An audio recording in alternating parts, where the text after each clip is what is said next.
तख्तुलू औलादकुम खश्यत इमलाक, गरीबी के डर से बच्चों को कत्ल मत करो, मैं तुझे भी रोजी देता हूं और तेरे बच्चों को भी रोजी दूंगा। तो जो अल्लाह हमें माँ के पेट में रोजी देता है, माँ की गोद में रोजी देता है, जवान होने तक माँ बाप के दिल में मेरी मोहब्बत डालकर बूढ़े माँ बाप के जरिए मेरी खिदमत करवाता है, वो अल्लाह रब्बुल इज्जत, उसी को मालूम है कि सच्ची खुशी कहाँ है। चूंकि बंदे का वजूद ही कमजोर है, एक कतरे जलील से इंसान पैदा हुआ और अचानक मौत का झोंका इसे मार के मिट्टी में मिला देता है। हमारी इब्तदा है न पानी का नापाक कतरा और हमारी इंतहा है बेजान होकर 2 गज जमीन के अंदर चला जाना। इंतहा हमारे इस जिस्म का सड़ जाना। इब्तदा एक नापाक कतरे से शक्ल सूरत का उसमें पैदा करता है। तो जो अल्लाह आसमान से पानी बरसाता है, जो अल्लाह पानी के एक कतरे से इंसान पैदा करता है, जो अल्लाह मौत देकर इसे मिट्टी में मिला देता है, वही अल्लाह कयामत के दिन दोबारा उठाकर हर सियाहो सफेद का हिसाब लेने पे कादिर है। बेशक हक है। वो अल्लाह हमें कयामत के दिन पूछेगा कि मैंने तुझे जबान दी, तुमने इसका क्या इस्तेमाल किया? सुभान अल्लाह। मैंने तुझे आंख दिया, इस आंख के जरिए तुमने नेकियां जमा की या तुमने गुनाहों को जमा किया? मैंने हाथ दिए थे, तुमने जुल्म किया या तुमने इससे इंसाफ किया, दूसरों को फायदा पहुंचाया? मैंने तुझे पांव दिए, इस पांव को तुम शराब की भट्टी और तवाइफ के कोठे और बुरों की नशिस्त की तरफ पांव को ले गए या तुम इसे काबा, मदीना, मस्जिद की तरफ तुम इसको ले गए? अल्लाह सवाल करेगा पांव के बारे में, जबान के बारे में, आंख के बारे में, दिल दिमाग के बारे में। एक एक नेमत का सवाल कयामत के दिन होगा। जो अल्लाह हमें आज बगैर मेरी मेहनतों के अपने फजल से खरबों नेमतें दी हैं, उन सारी नेमतों का सवाल कयामत के दिन होगा। तो जो अल्लाह हमें रोजी देता है उसे मालूम है कि मेरे बंदे का हकीकी सुख कहाँ है।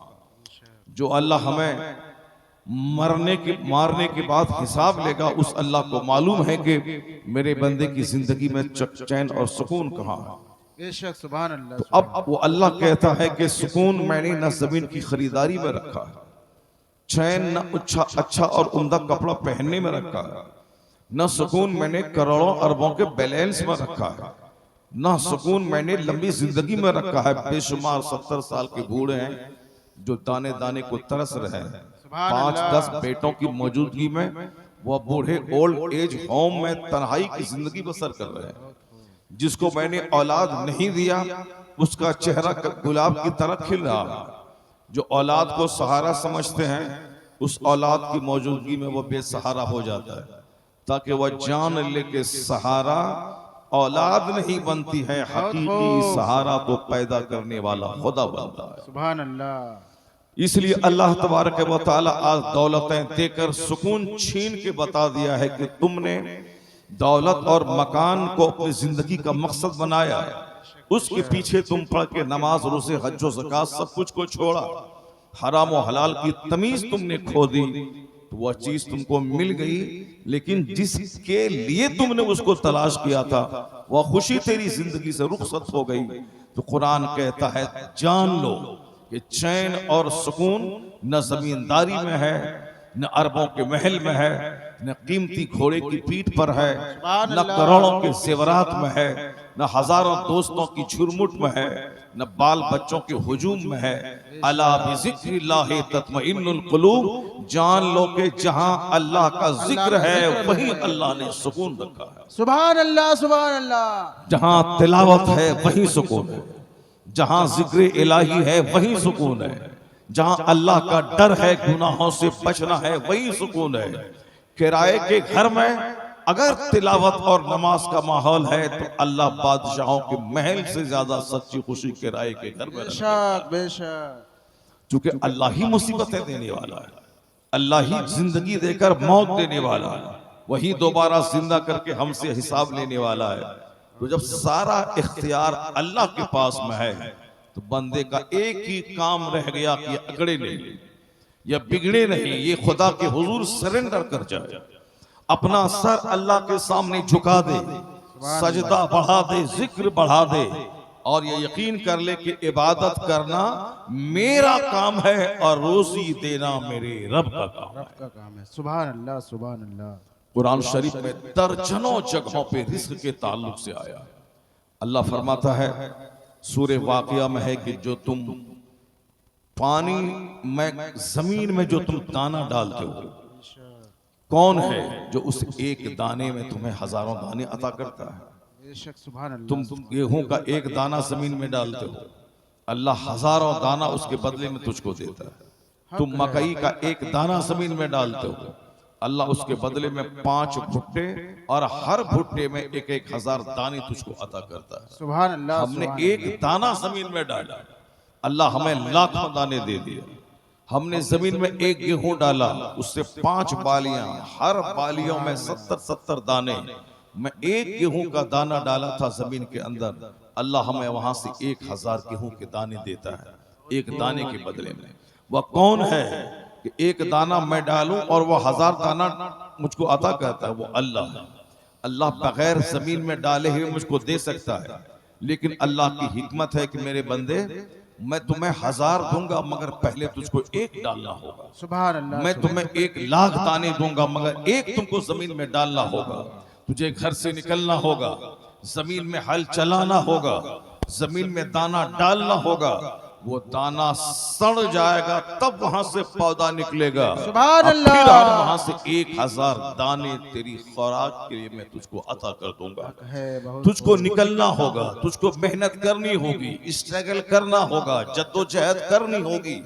तो जिस तरह मैं दुनिया में घर में बैठा रहा हूं और ये बोलूं कि अल्लाह चाहेगा तो मेरे घर में 50 कुंटल मकई आ जाएगी, अगर घर में मैं बैठा रहूं और ये कहूं कि अल्लाह चाहेगा तो 50 बोरा धान मेरे घर में आ जाएगा, अल्लाह सब कुछ पे कादिर है। अल्लाह चाहेगा मेरे घर को सोने से भर देगा। मैंने दरवाजे पे जो आम का पेड़ लगाया है, अल्लाह चाहेगा तो आम के बदले में हीरे जवाहिरात का आम फल जाएगा। बहुत खूब, बहुत अल्लाह दे देगा। लेकिन ऐसा दुनिया में किसी ने देखा नहीं होगा कि आम का पेड़ लगाएं तो वहां से हीरा निकल जाए। मैं घर में बैठा रहूं तो मेरे घर में धान चल के आ जाए, मैं घर में बैठा रहूं और मेरे खेत से मकई और गेहूं चल के मेरे घर में आ जाए, नहीं होता है। चाहे आप 1000 एड़ी चूटी रगड़ के रह जाए, चाहे दुआ करते करते आंख से आंसू की जगह खून निकल जाए, लेकिन गेहूं डालने के बाद वहां से दूसरी फसल बासमती धान नहीं निकलेगा। गेहूं डालेंगे तो गेहूं निकलेगा, मकई डालेंगे तो मकई का पौधा वहां से निकलेगा। ये फैक्ट है। ये दुनिया आखिरत के ताल्लुक से बातें करती है। ये दुनिया आखिरत का एक मजहर है। तो जो दुनिया का सारा सिस्टम आखिरत के सिस्टम को हमें दर्शाता है। जब दुनिया में बगैर खेत में दाना डाले दाना नहीं पैदा होता। बगैर अपने घर से दिल्ली पंजाब गए और वहां 16 घंटा टाइम लगा के फैक्ट्री में काम किए, 10-20 हजार रुपए हाथ में नहीं आते हैं।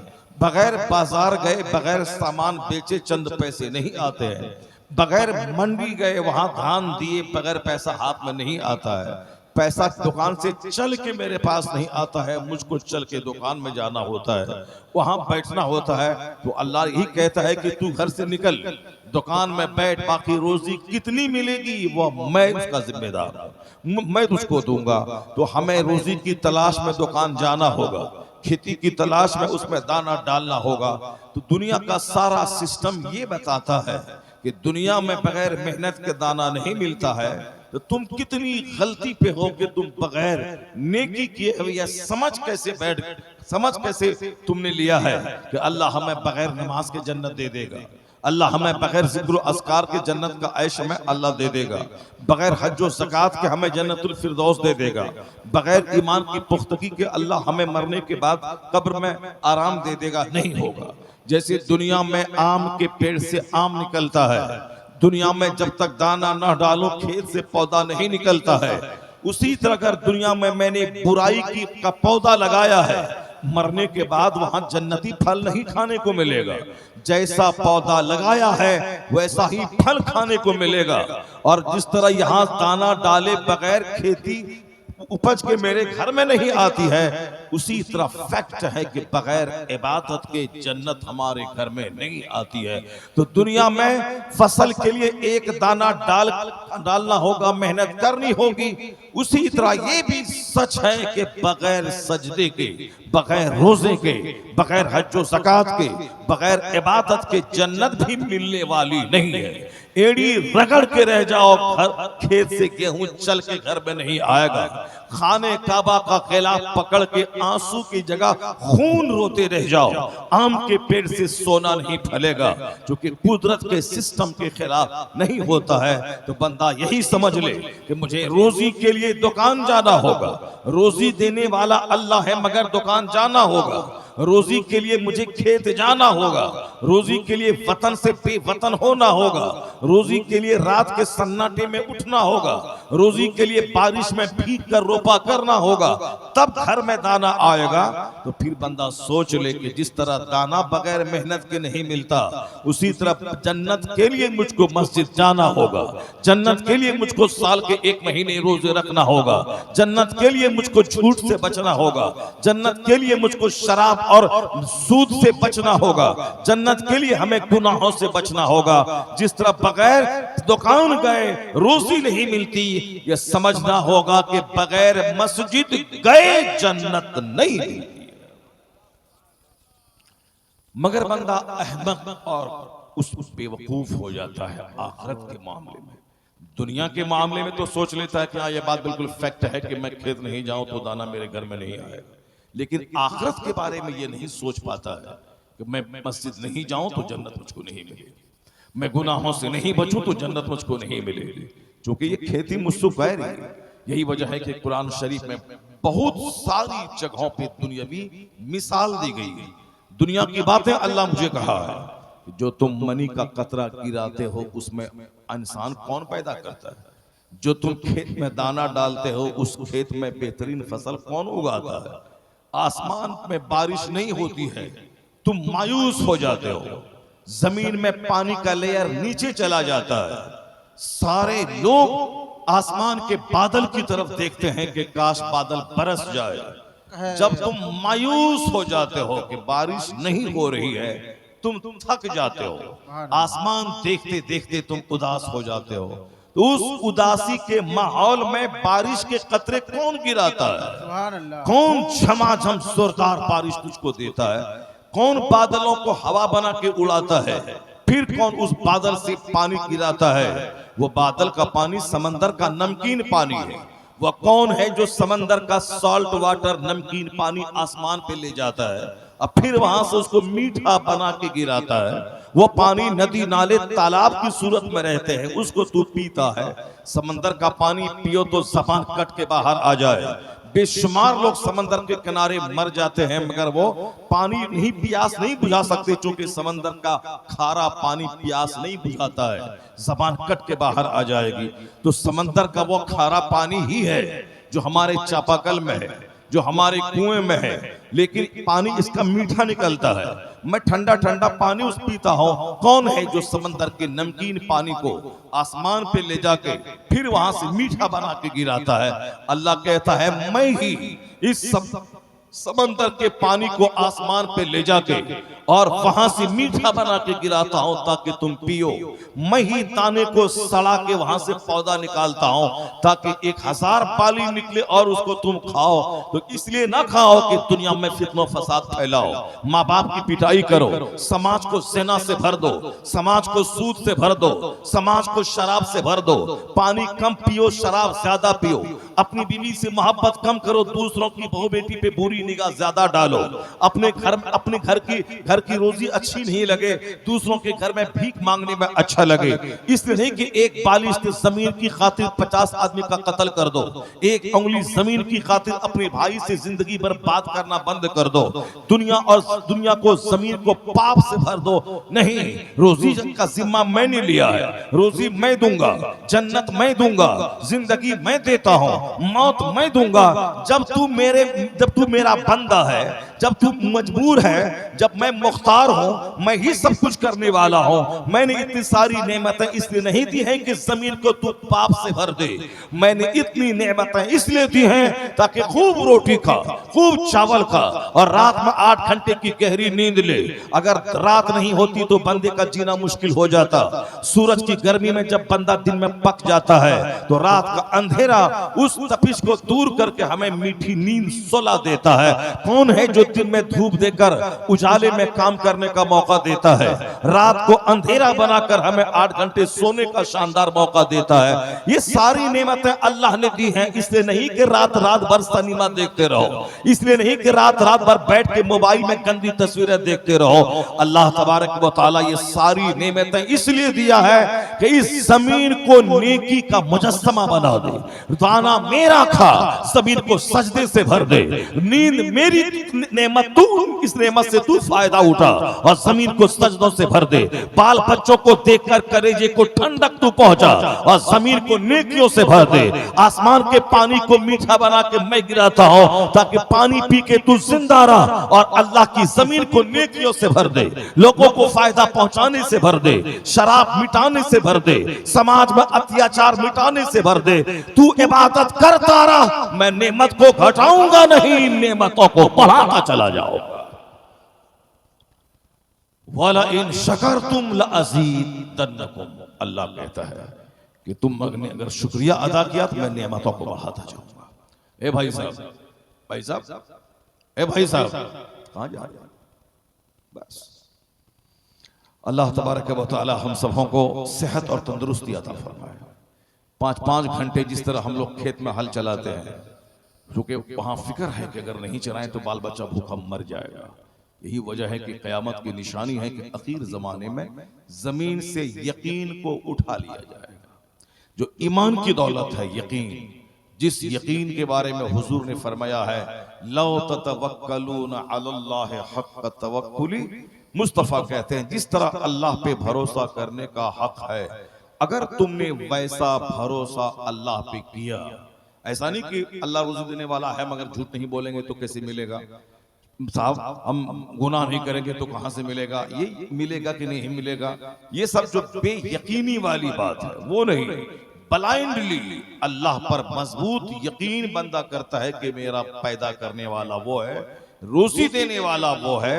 अगर यकीन करे आंख बंद करके खुदा की जात पर, मुस्तफा कहते हैं जिस तरह अल्लाह परिंदों को रोजी देता है कि परिंदा सुबह भूखा पेट अपने घोंसले से निकलता है और शाम भर पेट होके वापस आता है। अब परिंदे को ये मालूम नहीं होता है सुबह सवेरे मैं कहां जाऊंगा क्या खाऊंगा, मगर अल्लाह के भरोसे सुबह घोंसले से निकल गया और शाम वापस भर पेट होके निकल आता है। तो अल्लाह के रसूल कहते हैं अगर तुम अल्लाह की जात पर वैसा ही भरोसा करोगे तो अल्लाह तुम्हें उसी तरह देगा जिस तरह अल्लाह परिंदों को रोजी अता फरमाता है। मगर चूंकि यकीन ही खत्म हो गया, यकीन सिर्फ ये है कि खेत में नहीं जाऊं तो भूखा मर जाऊं, मगर ये यकीन नहीं है कि मस्जिद नहीं जाऊं तो मैं तड़प तड़प के बगैर मछली के मर जाऊं। चूंकि आया है हदीस में कि अहब्बुल बिलाद इलल्लाहि मसाजिदुहा, to Allah the dearest places are मसाजिद, अल्लाह के नजदीक सबसे ज्यादा डियरेस्ट प्लेस, सबसे ज्यादा पसंदीदा जगह मस्जिद है। और सबसे खुशनसीब फॉर्चुनेट है वो जो सबसे पहले मस्जिद जाए और सबसे बाद में मस्जिद से आए। अब बुरा आदमी है वो जो सबसे आखिर में मस्जिद जाए और सबसे पहले मस्जिद से निकल जाए। जैसे जुमा के दिन बुरे लोग वो होते हैं जो सबसे लास्ट में मस्जिद जाता है और सलाम फेरने के बाद सबसे पहले मस्जिद से निकल जाता है। वह लोग हैं जो सिर्फ चोंच मारने मस्जिद जाते हैं, इबादत करने, अपने खुदा से मोहब्बत करने, अपने पैदा करने वाले खालिक की इबादत करने। जब दुनिया के लिए टाइम मेरे पास है तो जो रब हमें जिंदगी देता है उस रब के लिए मेरे पास टाइम नहीं है। वो तो सारी जिंदगी मारे मारे फिरेगा, चेहरा उतरा हुआ रहेगा, हजारों बीघा जमीन की मौजूदगी में भिखारियों से बदतर उसका हाल होगा। लेकिन जो अपना ज्यादा टाइम मस्जिदों में गुजारता हो, जो अजान के बाद सबसे पहले मस्जिद जाता हो और नमाज खत्म होने के बाद सारे नमाजियों के बाद मस्जिद से निकलता हो, अल्लाह के नजदीक वह सबसे ज्यादा पसंदीदा बंदा है जो अपना ज्यादा वक्त अल्लाह की मस्जिदों में गुजारता हो।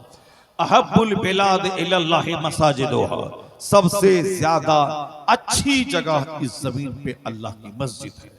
जब दिल में करार न हो, दिमाग में परेशानी हो, ब्लड प्रेशर हाई हो, बेशुमार गम और फिक्र हो, आप वजू करके मस्जिद चले जाएं, 2 रकात नमाज पढ़ के आंसू बहा के दुआ करें। 50,000 की दवाई से प्रेशर अगर डाउन नहीं हुआ तो 2 रकात नमाज प्रेशर को नॉर्मल बना देती है। आदमी के दिल दिमाग से बेशुमार खदशात को, बेशुमार वसवसात को अल्लाह दूर फरमा देता है।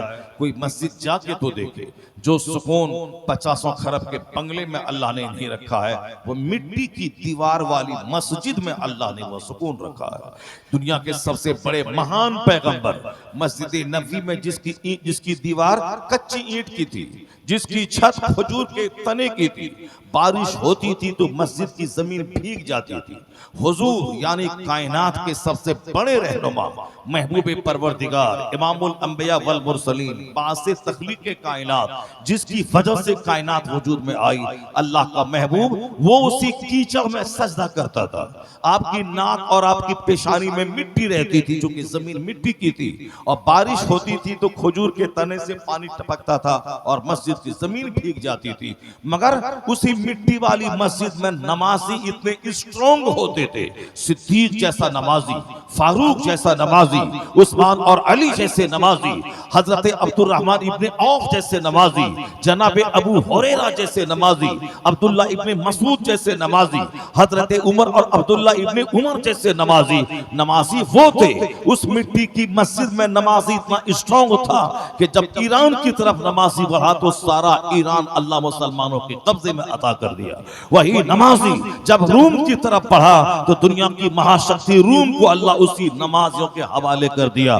तो आज मुख्ते की मस्जिद है, मीनार पे घमंड है, टाइल्स पे घमंड है, मस्जिदों के मार्बल पे घमंड है, मस्जिदों की कालीन पे घमंड है, मस्जिदों के वॉशरूम पे घमंड है, मस्जिदों के इलेक्ट्रिकल गुड्स पे घमंड है। ये घमंड है तामीर पे, सजदा ही नहीं है, यकीन ही नहीं है, मस्जिदों में वक्त गुजारना ही नहीं है, तो मस्जिदें बन गई और नमाजी का सीना खुश्क हो गया, क्योंकि मस्जिद में जाने के लिए उसके पास टाइम मौजूद नहीं है। ये मस्जिद घमंड का इशू बन गई, जबकि मस्जिद सजदे की जगह है, इबादत की जगह है।